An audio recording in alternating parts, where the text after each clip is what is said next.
Patapos na ang taon kaya sulitin na ang holiday season. Ito ang pwede niyong puntahan this weekend, ang Meralco Liwanag Park na may mga fun rides for free yan ha. Live mula sa Pasig, nasa frontline na balitang yan, si Rainiel Pawid. Rainiel, ano-ano bang mga meron dyan?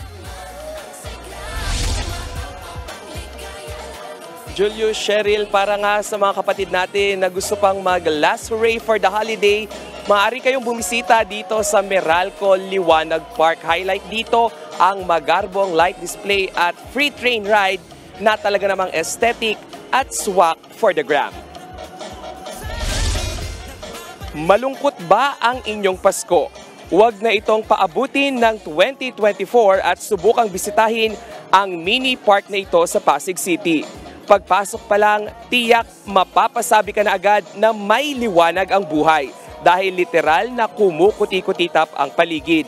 Dito lang yan sa may Meralco Liwanag Park sa Pasig. Pwede kang mag-walking under the lights sa kanilang Starry Starry Night Tunnel. Picture perfect spot din ang mga makukulay na puno sa paligid. Habang agaw eksena ang napalaking Belen sa gitna ng parke na may replika pa ng simbahan tuwing simbang gabi. Para sa mga chikiting, patok naman ang train ride na tila trip to Bethlehem ang feels dahil sa tala na iniikutan nito. Sentro rin ang atraksyon ng giant lantern na kahawig ng tradisyonal na kapis parol mula San Fernando, Pampanga. Pasok ang holiday experience na ito para sa pamilya, magkakaibigan o nagsesenti at gustong mapag-isa. Holiday gift ito ng Meralco sa taong bayan dahil libre ang entrance dito.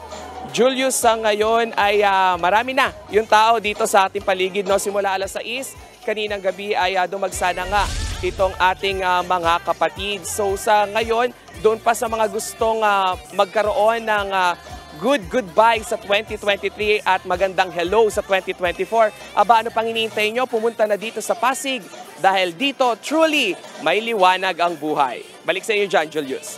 Maraming salamat, Rainiel Pawid. Mga kapatid, Cheryl Cosim po. Iba na ang may alam at may pakialam sa panahon ngayon.